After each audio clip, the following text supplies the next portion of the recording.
어제 지하철에서 한 여성을 봤습니다. 평범한 검은색 코트에 단순한 가방을 들고 있었는데 왜인지 모르게 시선이 계속 머물렀습니다. 특별히 아름다운 얼굴도 아니었고 비싼 옷을 입은 것도 아니었습니다. 그런데 그 사람 주변에는 뭔가 다른 공기가 흘렀습니다. 차분하면서도 따뜻한, 그리고 은은하게 빛나는 무언가가 있었죠. 바로 그것이 진정한 품격, 우리가 흔히 말하는 귀티입니다.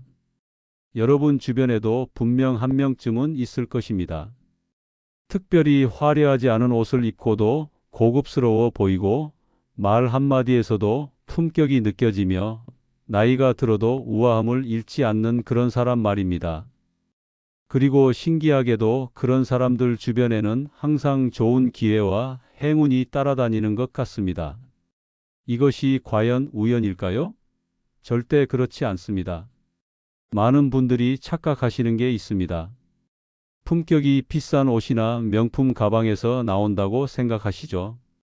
아무리 비싼 성형수술을 받아도 명품 옷으로 온몸을 감싸도 만들어지지 않는 그 무언가가 있습니다. 도대체 진정한 품격은 어디서 나오는 것일까요? 오늘 이 영상에서 그 모든 비밀을 낱낱이 공개합니다. 전 세계 상위 1% 부유층들이 공통적으로 지닌 외모의 특징, 동서양 철학자들이 밝혀낸 품격 있는 사람들의 생활 습관, 그리고 영원한 우아함의 아이콘 오드리 헵번이 생전에 남긴 아름다움의 비결까지 오늘부터 당장 시작할 수 있는 실용적인 방법들을 모두 알려드립니다. 본격적인 이야기에 앞서 구독, 좋아요, 알림 설정 부탁드립니다. 지나가는 누군가를 보면서 참 인상이 좋다거나 뭔가 특별해 보인다고 생각해 본 적이 있으실 것입니다. 그런데 그 사람의 정확한 생김새는 기억하지 못하는 경우가 대부분입니다. 기억에 남는 얼굴과 그렇지 않은 얼굴, 이 차이는 단순히 이목구비의 생김새에서 오는 것이 아닙니다. 그렇기 때문에 성형수술을 한다고 해서 운명이 달라지는 것도 아닙니다. 동서양의 관상학과 현대 심리학이 공통적으로 말하는 매력적인 첫인상의 핵심 요소들을 살펴보겠습니다. 첫 번째는 피부에서 나오는 자연스러운 윤기입니다. 관상학에서는 성공할 사람의 얼굴을 볼 때 가장 먼저 피부의 생기를 살펴본다고 합니다. 텔레비전에 나오는 유명인들이나 성공한 기업가들을 자세히 관찰해 보십시오. 완벽한 피부는 아닐지라도 분명 생기와 윤기가 흐르고 있습니다. 이들도 처음부터 그런 것이 아니라 마음이 안정되고 건강해지면서 자연스럽게 생긴 변화입니다. 현대 심리학의 첫인상 효과 연구에서도 피부 상태가 첫인상 형성에 강력한 영향을 미친다는 것이 반복적으로 증명되었습니다. 중요한 건 완벽함이 아니라 건강함입니다. 제가 만난 한 사업가를 떠올려 봅니다. 그는 특별히 잘생긴 얼굴은 아니었지만 피부에서 나오는 자연스러운 윤기가 인상적이었습니다. 나중에 알고 보니 매일 새벽 5시에 일어나 명상을 하고 충분한 수분 섭취와 규칙적인 운동을 20년간 지속해온 분이었습니다. 그의 피부 윤기는 비싼 화장품이 아니라 건강한 생활 습관에서 나온 것이었죠. 피부 윤기를 기르는 가장 효과적인 방법은 스트레스 관리입니다. 하버드 의대의 연구에 따르면 만성 스트레스는 피부 세포의 재생을 방해하고 콜라겐 생성을 감소시킵니다. 반대로 마음이 평온할 때는 혈액순환이 좋아지면서 자연스럽게 안색이 밝아집니다. 매일 10분씩이라도 심호흡을 하거나 산책을 하는 시간을 가져보십시오.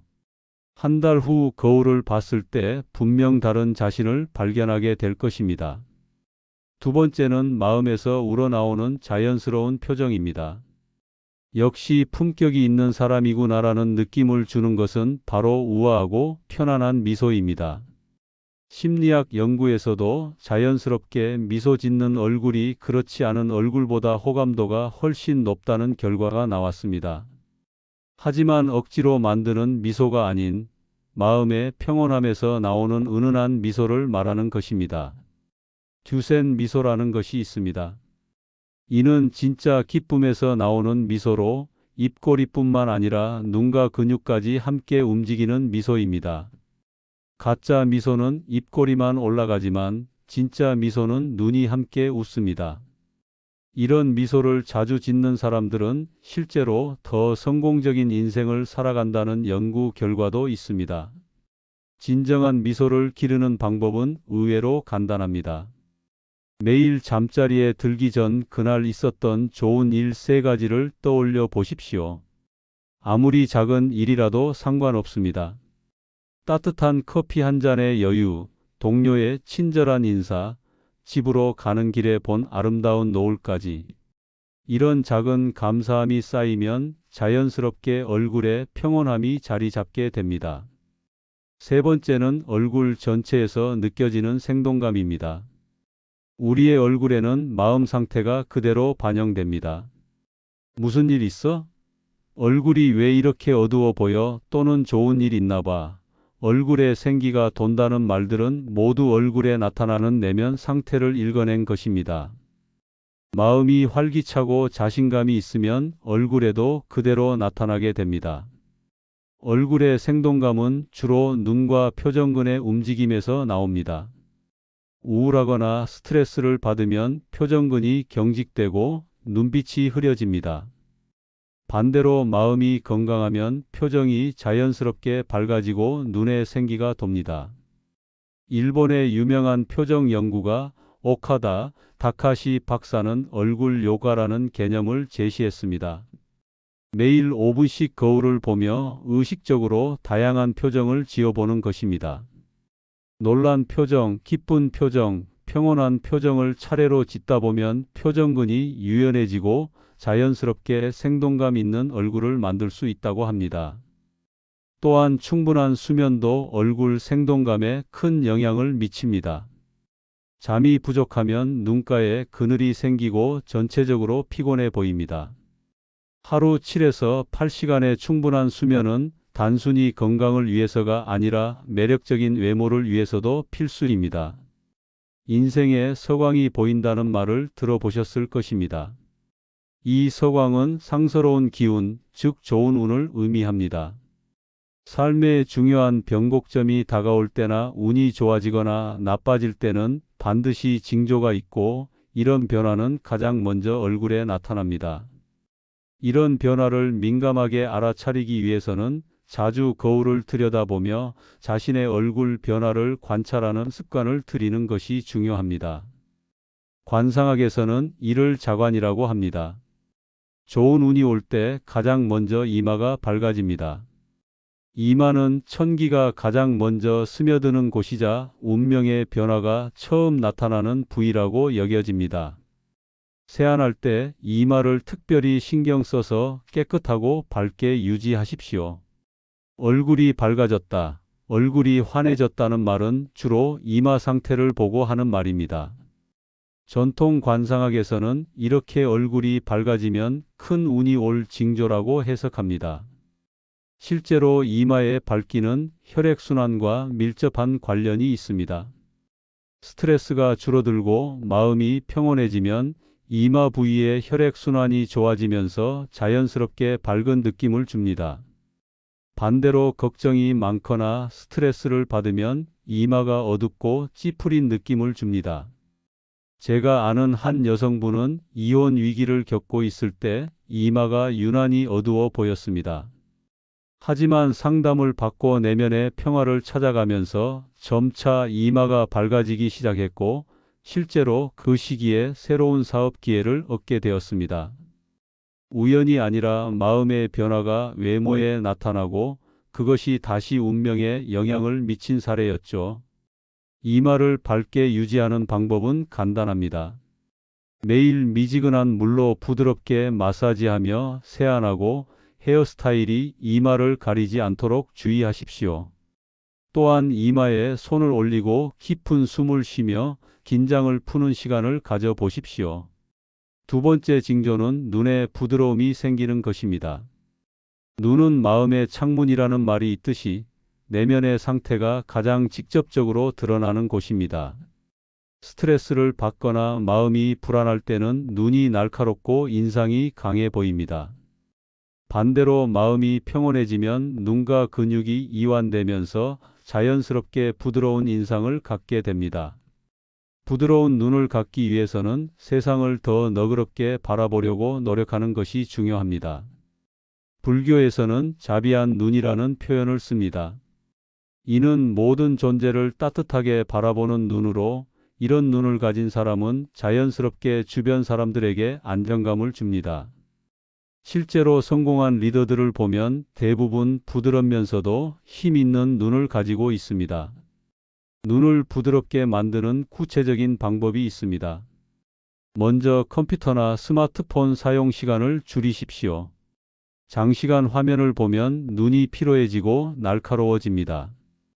대신 멀리 있는 산이나 하늘을 바라보는 시간을 늘리십시오. 자연을 바라볼 때 우리 눈은 자연스럽게 부드러워집니다. 또한 눈가 마사지도 도움이 됩니다. 검지와 중지로 눈가를 부드럽게 원을 그리며 마사지하면 혈액순환이 좋아지고 근육이 이완됩니다. 하루 5분씩만 해도 한 달 후 확실한 변화를 느낄 수 있을 것입니다. 세 번째는 입가에 편안함이 깃드는 것입니다. 우리 조상들은 입을 복의 문이라고 불렀습니다. 관상학에서 입은 복을 측정하는 중요한 척도 중 하나입니다. 편안한 인매를 만들려면 입을 꽉 다물지 말고 특히 어금니를 깨물지 않도록 주의해야 합니다. 윗니와 아랫니 사이에 약간의 간격을 두면 화가 나도 금방 풀리고 편안한 인매가 생겨 자연스럽게 좋은 운이 찾아옵니다. 현대인들 중 많은 사람이 무의식적으로 어금니를 깨무는 습관이 있습니다. 이는 스트레스나 긴장감의 표현으로 턱 관절에 무리를 줄 뿐만 아니라 인상도 딱딱해 보이게 만듭니다. 이런 습관을 고치는 것만으로도 얼굴 전체가 부드러워집니다. 편안한 인매를 만드는 연습 방법이 있습니다. 혀끝을 윗니 뒤쪽 잇몸에 살짝 갖다 대고 어금니 사이에 쌀알 하나 정도의 공간을 만들어 보십시오. 처음에는 어색하겠지만 계속 연습하면 자연스러운 표정이 됩니다. 이렇게 하면 말할 때도 더 부드럽고 명확하게 발음할 수 있습니다. 네 번째는 귀가 맑고 깨끗해지는 것입니다. 관상학에서는 귀의 크기보다 색깔을 더 중요하게 봅니다. 귀의 색깔은 혈액순환 상태에 따라 달라지는데 건강하고 운이 좋을 때는 귀색이 맑아집니다. 여성분들은 살짝 늘어지는 스타일의 귀걸이를 착용하면 귓불을 자극해 혈액순환이 촉진되어 운이 좋아질 수 있습니다. 또한 틈날 때마다 귀를 살짝 문지르는 습관을 들이면 신장과 간, 심장의 에너지가 강화됩니다. 한의학에서는 귀에 온몸의 경혈점이 모여 있다고 봅니다. 특히 귓불 마사지는 뇌의 혈액순환을 돕고 스트레스 해소에도 효과적입니다. 매일 세안 후 귀 전체를 부드럽게 마사지해 보십시오. 위에서 아래로, 앞에서 뒤로 천천히 문지르면 됩니다. 또한 귀의 청결도 중요합니다. 귀지를 정기적으로 제거하고 귀 뒤쪽까지 깨끗하게 씻는 습관을 들이십시오. 작은 것 같지만 이런 세심한 관리가 전체적인 인상을 결정합니다. 다섯 번째는 얼굴 전체의 균형이 잡히는 것입니다. 삶이 힘들고 스트레스를 많이 받는 사람은 얼굴이 좌우 비대칭인 경우가 많습니다. 눈썹의 높이, 입꼬리의 각도, 어깨의 기울기, 걸음걸이까지 한쪽으로 기울어져 있습니다. 얼굴과 몸의 좌우 균형을 의식적으로 유지하면 관상이 좋아지고 불을 부르는 상으로 변화하게 됩니다. 얼굴 비대칭을 교정하는 간단한 방법들이 있습니다. 먼저 양쪽 눈을 번갈아 가며 윙크해 보십시오. 한쪽이 더 어렵다면 그쪽 근육이 약하다는 뜻입니다. 약한 쪽을 더 자주 운동시켜 주십시오. 또한 음식을 씹을 때도 양쪽을 번갈아 사용하도록 의식해 보십시오. 한쪽으로만 씹는 습관은 얼굴 근육의 불균형을 만듭니다. 가방을 들 때도 양쪽 어깨를 번갈아 사용하고 다리를 꼬고 앉을 때도 방향을 바꿔가며 앉는 것이 좋습니다. 관상학에서 가장 중요하게 여기는 것은 바로 심상입니다. 심상은 마음의 상태가 얼굴에 반영된 것으로 타고난 사주보다 관상이 중요하고 타고난 관상보다 심상이 더 중요하다고 여겨집니다. 관상불변 심상가변이라는 말처럼 기본적인 관상은 바뀌지 않지만 심상은 마음가짐과 행동에 따라 얼마든지 변할 수 있습니다. 이것이 바로 희망적인 메시지입니다. 타고난 것은 바꿀 수 없지만 마음은 얼마든지 바꿀 수 있으니까요. 심상의 첫 번째 요소는 절제된 웃음입니다. 최고의 웃음은 부처님의 미소와 같은 은은하고 절제된 미소입니다. 이는 최고의 심상을 가진 사람의 표정에서 나오는 고유한 편안함을 주는 얼굴 표정입니다. 요란하지 않고 지나치게 밝지 않으면서도 따뜻한 웃음을 가진 사람은 큰 복을 얻는 심상을 갖게 됩니다. 레오나르도 다 빈치의 모나리자를 떠올려 보십시오. 그 미소가 수백 년 동안 사람들을 매혹시키는 이유는 바로 절제된 아름다움 때문입니다. 너무 밝지도 너무 어둡지도 않은 그 미묘한 미소는 보는 이로 하여금 평온함을 느끼게 합니다. 절제된 미소를 연습하는 방법이 있습니다. 거울을 보며 입꼬리를 살짝만 올려 보십시오. 치아가 보이지 않을 정도로 은은하게 웃어 보십시오. 이때 눈가도 함께 부드러워지도록 의식해 보십시오. 처음에는 어색하겠지만 계속 연습하면 자연스러운 표정이 됩니다. 두 번째는 자연스럽고 편안한 몸짓입니다. 과장된 몸짓은 거짓과 불안의 표현입니다. 진실을 말할 때는 과장이 필요 없고 거짓을 말할 때 과장이 들어갑니다. 다리를 떨거나 불필요한 움직임을 줄이고 편안하고 안정된 자세를 유지하는 것이 운을 부르는 두 번째 심상입니다. 심리학에서는 이를 바디 랭귀지라고 합니다. 우리의 몸짓은 말보다 더 많은 것을 전달합니다. 불안하면 손을 비비거나 다리를 떨게 되고 자신감이 있으면 자세가 곧아지고 움직임이 안정됩니다. 안정된 몸짓을 만드는 연습 방법이 있습니다. 먼저 의자에 앉을 때 등을 등받이에 완전히 기대지 말고 살짝 떨어뜨려 앉아 보십시오. 이렇게 하면 자연스럽게 허리가 곧아지고 당당한 자세가 됩니다. 걸을 때는 어깨를 뒤로 젖히고 시선을 정면을 향하도록 하십시오. 세 번째는 고요하면서도 힘 있는 눈동자입니다. 말할 때 눈의 크기가 자주 변하지 않고 눈동자가 불안하게 움직이지 않으며 힘이 있으면서도 따뜻한 빛이 나는 눈을 가지는 것이 중요합니다. 눈의 선함과 고요함을 담는 연습을 꾸준히 하십시오. 이것이 눈을 강하게 만드는 최고의 방법입니다. 강한 눈빛은 타고나는 것이 아니라 만들어지는 것입니다. 매일 거울을 보며 자신의 눈을 5초 동안 응시해 보십시오. 처음에는 어색하겠지만 점차 자신감 있는 눈빛을 갖게 됩니다. 또한 다른 사람과 대화할 때도 상대방의 눈을 자연스럽게 바라보는 연습을 하십시오. 명상도 눈빛을 강하게 만드는 데 도움이 됩니다. 매일 10분씩 가만히 앉아 호흡에 집중하는 시간을 가져보십시오. 마음이 고요해지면 자연스럽게 눈빛도 평온하면서 힘있게 변화합니다. 네 번째는 감정 변화가 적은 평정심입니다. 한결같은 마음을 가지는 것이 중요합니다. 화가 나도 크게 노하지 않고 기쁨과 슬픔도 과하게 표현하지 않으며 욕심을 부리지 않는 태도가 필요합니다. 이러한 한결같은 마음이 관상학에서 말하는 네 번째 심상입니다. 평정심은 하루아침에 생기는 것이 아닙니다. 꾸준한 훈련이 필요합니다. 스토아 철학에서는 우리가 통제할 수 있는 것과 없는 것을 구분하라고 가르칩니다. 날씨, 교통체증, 다른 사람의 행동은 우리가 통제할 수 없지만 그에 대한 우리의 반응은 통제할 수 있습니다. 평정심을 기르는 구체적인 방법은 다음과 같습니다. 화가 날 때는 10가지 세어 보십시오. 그리고 이 일이 5년 후에도 중요할까? 라고 자문해 보십시오.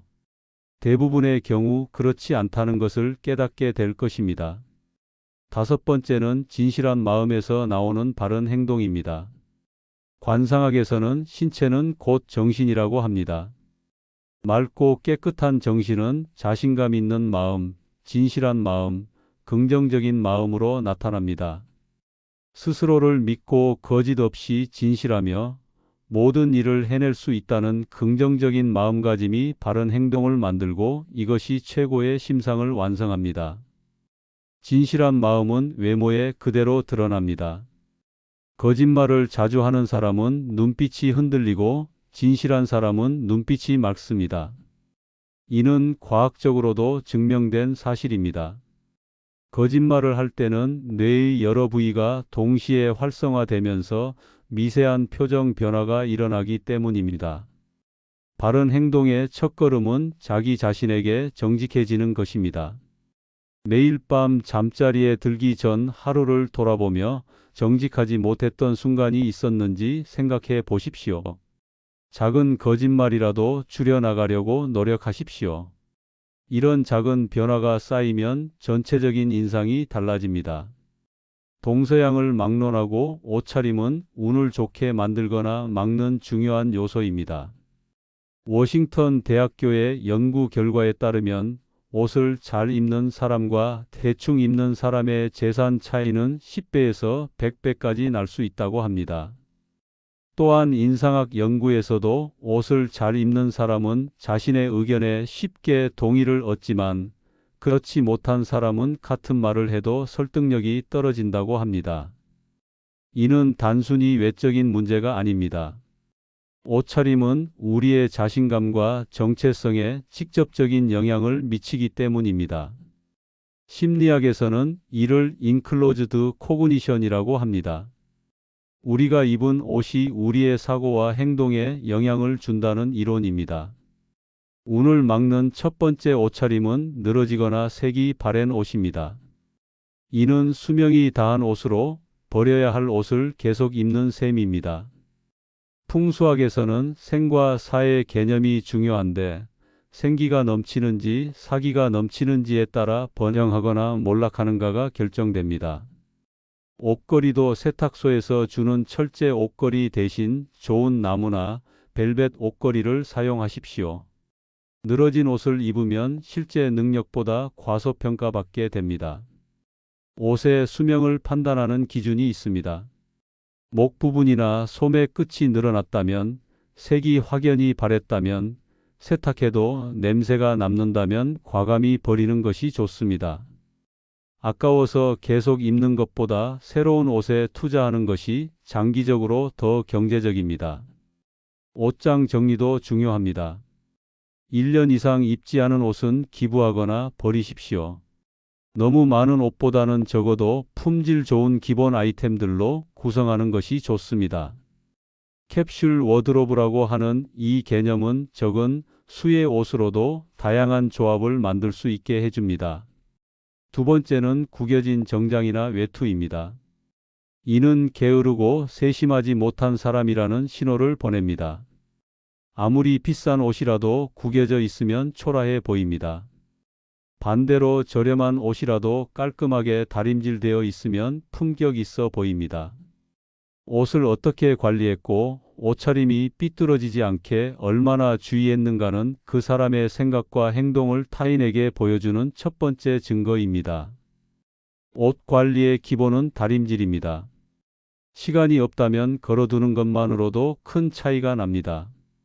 셔츠는 젖었을 때 잘 펴서 걸어두면 다림질 없이도 어느 정도 주름이 펴집니다. 또한 옷을 벗은 즉시 걸어두는 습관을 들이십시오. 바닥에 던져두면 주름이 생기고 형태가 망가집니다. 출장이 잦은 직업을 가진 분들에게는 주름 방지 스프레이나 휴대용 다리미를 추천합니다. 작은 투자로 언제나 깔끔한 외모를 유지할 수 있습니다. 세 번째는 낡고 더러운 신발입니다. 풍수학에서는 운을 막는 최악의 요소가 낡고 지저분한 신발이라고 경고합니다. 낡은 신발은 행동과 생각에 조심성이 없다는 신호이며 편한 대로 사는 사람이라는 의미입니다. 이런 사람과 함께 일하고 싶어 하는 사람은 없고 그래서 기회도 오지 않고 성공도 어려워집니다. 신발은 그 사람의 디테일에 대한 관심을 보여주는 중요한 요소입니다. 유럽의 비즈니스 문화에서는 신발을 보고 그 사람의 수준을 판단한다는 말이 있을 정도입니다. 비싸지 않아도 관리가 잘 된 신발이 고급 브랜드의 낡은 신발보다 훨씬 좋은 인상을 줍니다. 신발 관리의 기본은 정기적인 청소와 관리입니다. 가죽 신발은 일주일에 한 번 구두약을 발라주고 운동화는 더러워지면 즉시 세탁하십시오. 또한 한 켤레만 계속 신지 말고 여러 켤레를 번갈아 신어 신발이 충분히 마를 수 있도록 하십시오. 운을 부르는 옷차림에 포인트도 있습니다. 모든 것에는 포인트가 필요합니다. 목걸이에는 펜던트, 반지에는 보석, 옷에는 디자인 포인트가 있듯이 말과 행동에도 포인트가 있어야 합니다. 남녀 모두 손목시계나 반지 중 하나는 착용하고 여성은 가능하면 목걸이를 하십시오. 단, 과도한 장신구는 오히려 운을 막으니 적당히 하는 것이 중요합니다. 액세서리는 개성을 표현하는 중요한 수단입니다. 하지만 적을수록 좋다라는 원칙을 기억하십시오. 하나의 포인트 액세서리가 전체 코디네이션을 완성시킵니다. 예를 들어 심플한 블랙 드레스에 하나의 우아한 목걸이, 정장에 품격 있는 시계가 그런 역할을 합니다. 시계는 특히 중요한 액세서리입니다. 시간관념이 있는 사람이라는 인상을 주고 비즈니스 상황에서는 더욱 중요한 역할을 합니다. 하지만 자신의 직업이나 상황에 맞는 적절한 수준의 시계를 선택하는 것이 중요합니다. 검은색 옷을 입을 때는 반드시 밝은 색과 함께 조합하십시오. 검은색은 오행에서 수에 해당하며 휴식, 마침, 죽음을 의미합니다. 검은색만 입으면 기분이 우울해지고 소심해지며 심리학적으로도 의욕이 저하됩니다. 따라서 검은색 옷은 반드시 밝은 색과 함께 입어 음양의 균형을 유지하는 것이 중요합니다. 컬러 심리학에 따르면 각 색깔이 우리의 기분과 인상에 미치는 영향이 다릅니다. 검은색은 세련되고 고급스러운 느낌을 주지만 너무 많이 사용하면 무겁고 우울한 인상을 줄 수 있습니다. 흰색이나 베이지, 파스텔톤의 색상을 함께 사용하면 균형을 맞출 수 있습니다. 빨간색은 열정과 에너지를 상징하지만 과하면 공격적으로 보일 수 있고, 파란색은 신뢰감을 주지만 너무 어두우면 차갑게 보일 수 있습니다. 자신의 피부톤과 어울리는 색상을 찾아 기본 색상으로 정하고 거기에 포인트 색상을 더하는 것이 좋습니다.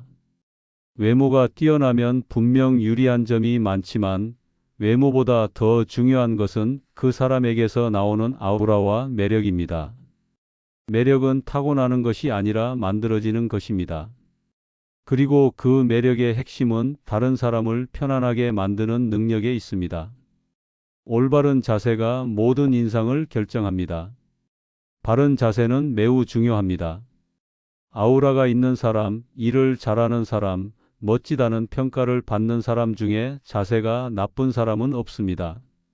어깨를 펴고 허리를 편 자세는 밝고 자신감 있고 신뢰할 수 있다는 인상을 주지만 어깨를 움츠리면 존재감이 약하고 어둡다는 느낌을 줍니다.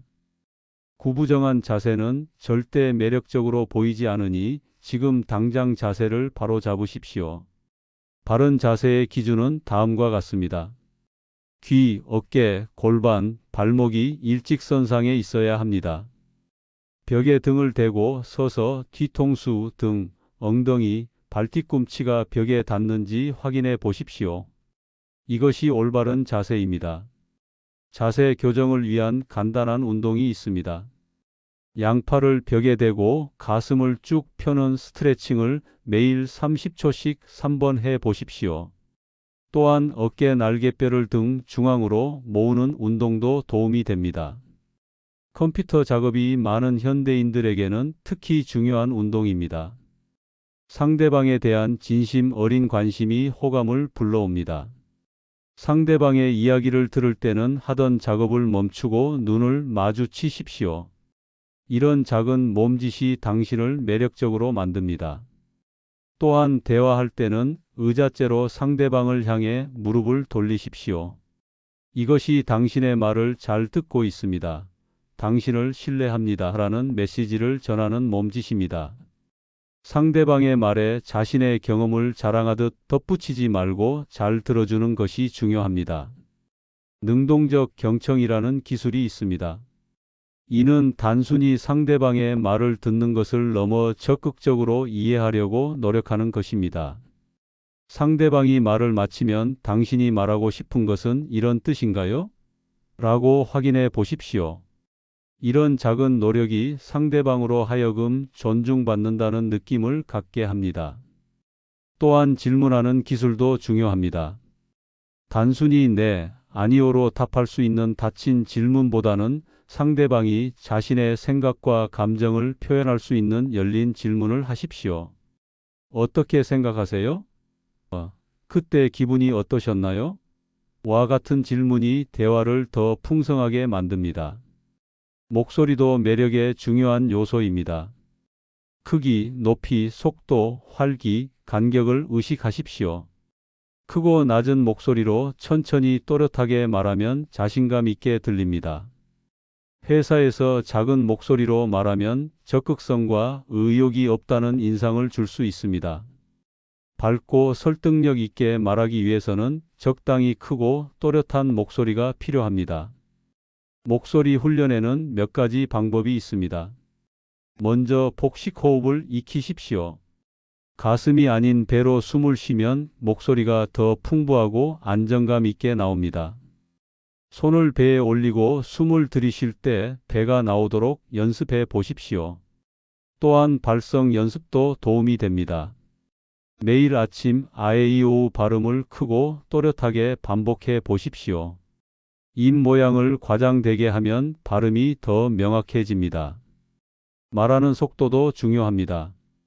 너무 빠르면 듣는 사람이 부담스러워하고 너무 느리면 답답해합니다.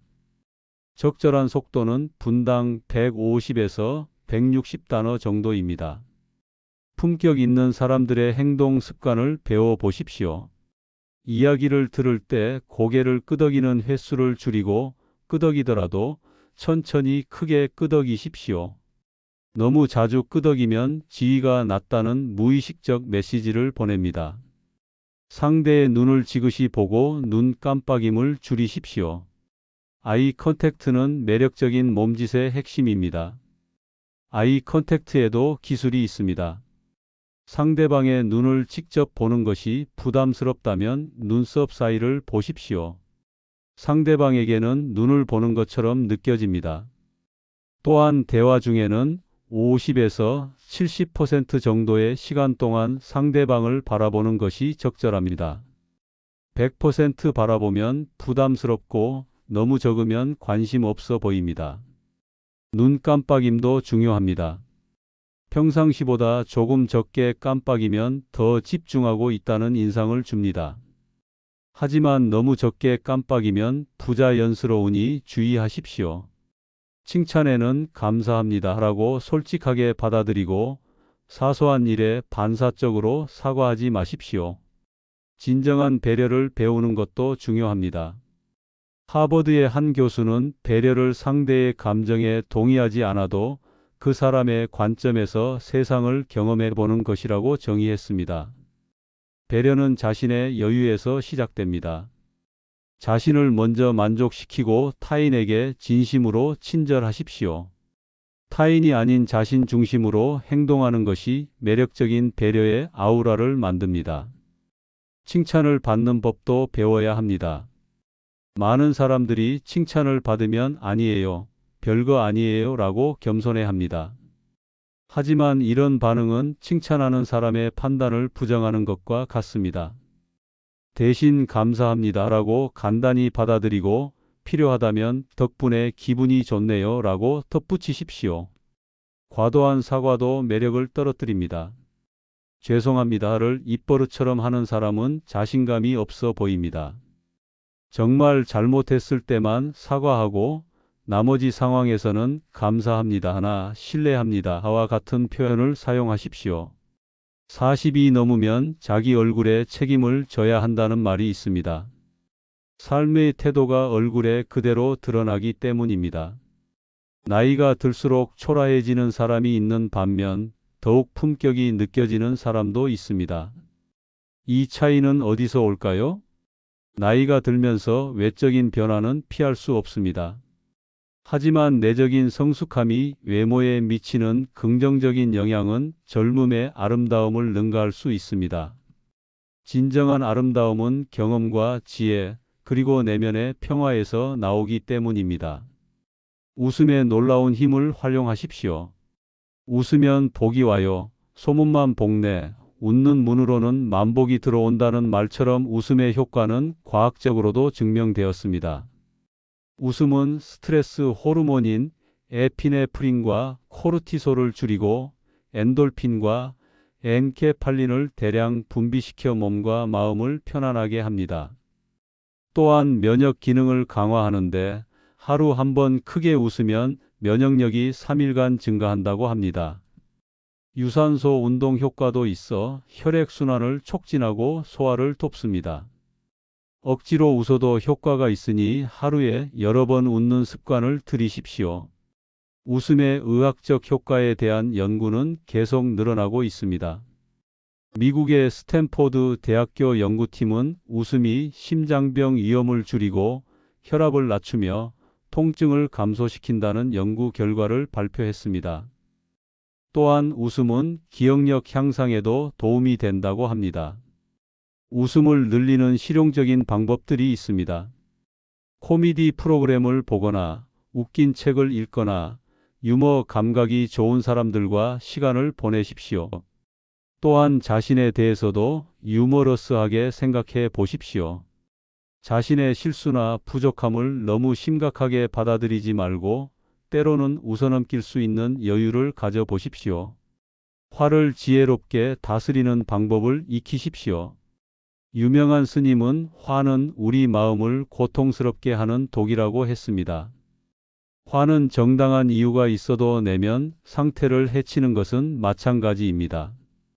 화를 내는 것이 습관이 되면 중독성이 생기고 건강에도 나쁩니다. 화가 날 때는 이 상황이 화를 낼 가치가 있는지, 정당한 이유가 있는지, 효과적으로 대응하고 있는지 생각해 보십시오. 화를 적절히 다루면 정신과 신체 건강이 모두 좋아집니다. 화를 다스리는 구체적인 기법들이 있습니다. 첫째는 6초 룰입니다. 화가 날 때 6초만 참으면 감정이 급격히 올라가는 것을 막을 수 있습니다. 이때 천천히 심호흡을 하거나 1부터 10까지 세어 보십시오. 둘째는 관점 바꾸기입니다. 상대방의 입장에서 생각해 보십시오. 저 사람도 나름의 이유가 있을 것이다. 완벽한 사람은 없다와 같은 생각을 해 보십시오. 이는 즉시 분노를 줄여줍니다. 셋째는 신체적 거리 두기입니다. 화가 날 때는 그 자리를 잠시 벗어나십시오. 화장실에 가거나 물을 마시거나 잠시 밖에 나가는 것만으로도 마음이 진정됩니다. 매사에 감사하는 태도가 품격을 만듭니다. 인생은 영화 스크린과 같아서 보는 각도에 따라 다르게 보입니다. 불평만 하는 사람과 감사하며 사는 사람, 어느 쪽이 더 행복할까요? 작은 것에도 감사하는 마음을 가지십시오. 연구에 따르면 매일 감사하며 사는 사람은 그렇지 않은 사람보다 7년을 더 오래 산다고 합니다. 감사의 과학적 효과는 놀랍습니다. 가사를 표현하는 사람들은 더 건강하고 더 행복하며 더 좋은 인간관계를 유지합니다. 또한 스트레스에 더 잘 대처하고 면역력도 더 강합니다. 감사를 실천하는 방법은 간단합니다. 매일 잠자리에 들기 전 감사 일기를 써보십시오. 그날 감사했던 일 3가지를 구체적으로 적어 보십시오. 건강해서 감사하다보다는 오늘 계단을 올라갈 때 숨이 차지 않아서 감사하다처럼 구체적으로 적으십시오. 또한 주변 사람들에게 감사의 마음을 표현하십시오. 고맙습니다. 덕분입니다.와 같은 말을 자주 하십시오. 이는 상대방에게도 좋은 영향을 주고 자신의 마음도 더 풍요롭게 만듭니다. 오드리 헵번은 단순한 미모를 넘어 진정한 우아함을 지닌 여배우였습니다. 그녀에게서 배우는 우아함의 비결을 알아보겠습니다. 그녀의 아름다움은 시간이 지나도 색바래지 않는 것이 특징입니다. 이는 외적인 아름다움을 넘어선 내적인 우아함 때문입니다. 무엇보다 그녀는 나이 듦을 거부하지 않았습니다. 뉴욕 타임즈는 데뷔하고 40년이 지난 오드리 헵번의 얼굴을 이렇게 표현했습니다. 햇볕에 눈을 가늘게 뜨고 기쁠 때 웃고 슬플 때 우는 그런 사람의 얼굴이었다. 그녀는 63세의 나이처럼 보이는 것을 거부하지 않았고 젊어 보이려고 애쓰지 않았습니다. 현대 사회에서는 안티에이징이 큰 트렌드입니다. 하지만 오드리 헵번은 나이 듦을 자연스럽게 받아들이면서도 우아함을 잃지 않는 방법을 보여주었습니다. 그녀는 나이는 숫자일 뿐이라고 말하며 각 나이에 맞는 아름다움이 있다고 믿었습니다. 나이 듦을 아름답게 받아들이는 방법이 있습니다. 첫째, 각 나이대의 장점을 찾아보십시오. 20대의 에너지, 30대의 자신감, 40대의 깊이, 50대의 지혜 등 각각의 매력이 있습니다. 둘째, 내적 성장에 집중하십시오. 지식과 경험, 지혜가 쌓일수록 더 매력적인 사람이 됩니다. 오드리 헵번은 자신만의 독특한 스타일을 가졌습니다. 발렌시아가와 지방시와 함께 만든 오드리 스타일은 우아함의 비밀은 단순함이라는 철학을 담고 있었습니다. 그녀는 화려한 장식보다 불필요한 것을 제거한 심플한 디자인을 선호했습니다. 당시의 옷은 낡아서 해질 때까지 입을 수 있어요. 그런 상태에서도 여전히 우아한 옷이에요. 미니멀리즘은 단순히 패션 트렌드가 아니라 삶의 철학입니다. 불필요한 것을 제거하고 정말 중요한 것에 집중하는 것입니다. 이는 옷차림뿐만 아니라 생활 전반에 적용할 수 있는 원칙입니다. 자신만의 스타일을 찾는 방법은 다음과 같습니다. 첫째, 자신에게 잘 어울리는 색상과 실루엣을 파악하십시오. 둘째, 유행을 맹목적으로 따르지 말고 자신에게 맞는 것만 선택하십시오. 셋째, 몇 가지 기본 아이템으로 다양한 조합을 만들어 보십시오. 자연스러움을 추구하는 것도 그녀의 비결이었습니다. 음식이나 건강관리 방법에 너무 집착하지 마세요. 겉으로 예뻐 보이기 위해서만 사는 노예가 되지 마세요.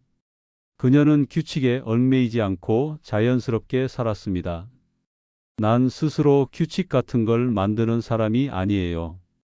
그저 걷기를 좋아하고 신선한 공기를 마시고 푹 자려고 노력해요. 자연스러움의 핵심은 억지로 무언가를 하지 않는 것입니다. 자신의 몸과 마음의 신호에 귀를 기울이고 그에 맞게 생활하는 것입니다. 피곤하면 쉬고 배고프면 먹고 기쁘면 웃는 것처럼 말입니다. 하지만 자연스러움이 게으름과는 다릅니다. 오드리 헵번은 자연스러우면서도 자기 관리를 철저히 했습니다. 매일 산책을 하고 건강한 음식을 먹고 충분한 수면을 취했습니다. 이런 기본적인 생활 습관이 자연스러운 아름다움의 바탕이 되었습니다. 자연과 가까이 사는 것도 중요했습니다. 그녀의 마지막 작품은 세계의 정원이라는 다큐멘터리였습니다. 가장 큰 즐거움은 자신의 정원이었어요. 초록빛 자연에 항상 감사해요. 가진 것이 하나도 없을 때 내가 바라는 건 오직 하나였어요. 과일나무가 가득하고 채소를 마음껏 심을 수 있는 나만의 정원을 갖는 것. 자연과의 교감은 현대인에게 특히 중요합니다. 도시 생활에 지친 우리에게 자연은 치유와 회복의 공간입니다. 꼭 큰 정원이 아니어도 작은 화분 하나라도 기르며 자연과 교감할 수 있습니다. 자연과 가까이 사는 구체적인 방법들이 있습니다. 매일 조금씩이라도 야외에서 시간을 보내십시오. 공원을 산책하거나 베란다에서 식물을 기르거나 주말에는 가까운 산이나 바다에 나가 보십시오. 자연의 소리를 들으며 명상하는 시간도 가져 보십시오. 현재에 집중하는 태도도 배울 만합니다. 오늘 하루를 위해 사는 것보다 더 중요한 건 오늘을 귀하게 여기는 태도예요. 과거는 지금에 감사하게 해주고 미래는 깊게 생각하지 않아요. 아직 오지 않은 미래를 걱정하느라 지금 이 순간을 망치고 싶진 않거든요. 현재에 집중하는 것은 마음 챙김의 핵심입니다. 과거의 후회나 미래의 걱정에 사로잡히지 않고 지금 이 순간에 완전히 집중하는 것입니다. 이는 스트레스를 줄이고 행복감을 증가시킵니다. 현재에 집중하는 연습 방법이 있습니다. 하루에 몇 번씩 의식적으로 지금 이 순간에 집중해 보십시오. 호흡을 느끼고 주변의 소리를 듣고 발가락의 감각을 느껴 보십시오. 이런 작은 연습이 현재에 머무는 능력을 기릅니다. 사랑을 베푸는 사람이 되는 것도 오드리의 비결이었습니다. 당신에게 차 한 잔을 내줄 사람이 한 명도 없거나 아무도 당신을 필요로 하지 않을 때 그때가 바로 삶이 끝난 순간이에요. 그녀는 유니세프 친선대사로 활동하며 자신보다 타인을 위해 사랑을 베풀었습니다. 타인을 위한 봉사는 자신에게도 큰 도움이 됩니다. 연구에 따르면 봉사활동을 하는 사람들은 더 건강하고 행복하며 자존감도 높다고 합니다. 이는 도우미의 기쁨이라고 불리는 현상입니다. 작은 것부터 시작할 수 있습니다. 지하철에서 자리를 양보하거나 동료의 일을 도와주거나 이웃에게 안부를 묻는 것부터 시작하십시오. 이런 작은 친절이 모여 큰 사랑이 됩니다. 지금까지 품격의 비밀을 모두 공개했습니다. 이제 깨달으셨나요? 진정한 품격은 비싼 명품백이나 화려한 주얼리에 있지 않습니다. 품격은 당신 안에 이미 존재하고 있었습니다. 화장대 위에 값비싼 화장품에도 백화점 명품관의 옷장에도 없습니다. 그것은 바로 당신의 미소에, 눈빛에, 목소리에, 그리고 마음가짐에 있었습니다. 이런 변화는 하루아침에 일어나지 않습니다. 하지만 꾸준히 실천하면 분명 변화가 일어납니다. 처음에는 작은 변화부터 시작됩니다. 거울을 볼 때 좀 더 밝아 보이는 얼굴, 사람들이 좀 더 편안해하는 모습, 대화에서 좀 더 집중하는 상대방의 태도 등입니다. 오늘부터 달라지십시오. 아침에 일어나 거울을 볼 때마다 자신에게 말해 보십시오. 나는 품격 있는 사람이다. 내 얼굴에서 좋은 기운이 흐른다. 오늘도 행운이 나를 따라다닌다. 이 말은 여성에게만 해당하는 것이 아닙니다. 진정한 아름다움과 품격은 성별을 초월합니다. 친절한 마음, 따뜻한 말, 나누는 정신이야말로 모든 사람이 가질 수 있는 최고의 아름다움입니다. 끝까지 시청해 주셔서 감사합니다. 다음 영상은 심리학 교수가 말하는 신발로 사람을 꿰뚫는 법에 대해 이야기하겠습니다. 이 영상도 인생에 깊이 있는 인사이트를 줄 수 있는 영상이니 꼭 시청해 주세요.